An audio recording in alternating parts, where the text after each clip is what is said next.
1차 증시 추락 때처럼 그런 모습이 다시 한번 연출될지 어떻게 봐야 됩니까? 예, 두 가지가 크게 다르다고 볼 수 있을 것 같습니다. 첫 번째는 일단은 각국 재정당국이나 통화당국의 준비 태세가 이미 갖춰져 있다라는 거죠.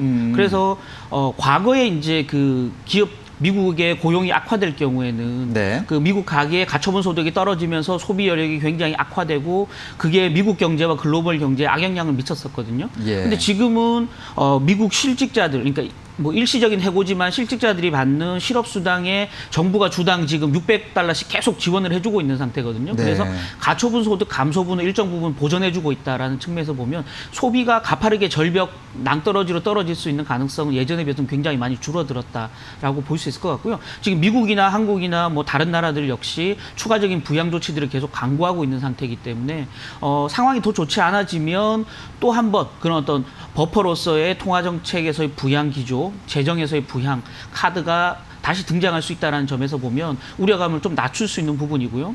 또 하나는 이제 중국도 지금 베이징에서 신파디 시장에서 대규모 집단 감염이 나타나고 있지만 기본적으로 한국, 중국, 미국 모두 1차 대규모 감염을 한번 치렀던 나라들이거든요. 결국은 방역이나 보건 시스템 자체가 처음 그 1차 파고를 맞을 때에 비해서는 굉장히 잘 갖춰져 있다라는 거죠. 그래서 1차 때만큼 가파르게 신규 확진자가 늘어나고 최악의 국면까지 갈 거다라고 보기에는 좀 그 섣부른 상황이다라는 거죠. 그렇게 두 가지 큰 차이로 보면 1차 증시가 얻어맞았던 그 충격파에 비해서는 2차 충격파는 굉장히 적을 수 있다라는 거고요.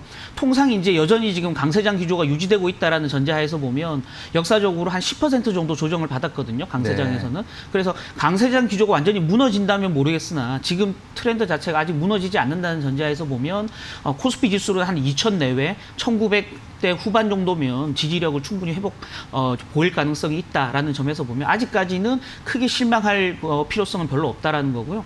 특히 이제 우리나라 같은 경우는 증시 주변에 대기하고 있는 든든한 유동성의 힘이 존재하고 있기 때문에 시장이 빠질 경우에 언제든 들어가서 주식을 사서 이익을 내겠다라는 대기 세력들이 굉장히 많이 포진돼 있거든요. 네. 그렇게 본다 그러면 대기 유동성의 힘도 무시할 수 없겠다라는 말씀 드리고 싶습니다. 네, 그렇군요. 역시 각국의 정부 지원이 이미 준비되어 있는 상황, 또 보건 시스템이나 방역 시스템도 1차 때는 준비가 안 돼 있는 상황이었지만 지금은 어느 정도 확충이 되어 있는 상황, 이런 점들을 감안했을 때 또 투자자들이 어느 정도 내성이 생기고 유동성의 힘이 든든하게 받쳐주고 있는 상황, 이런 점들을 감안할 때 역시 1차 폭락 때의 그런 어마어마한 무서운 공포는 좀 덜할 것이다. 2차 조정이 오더라도 그 폭이 1차 때보다는 작을 것이다 라고 정리를 할 수가 있을 것인데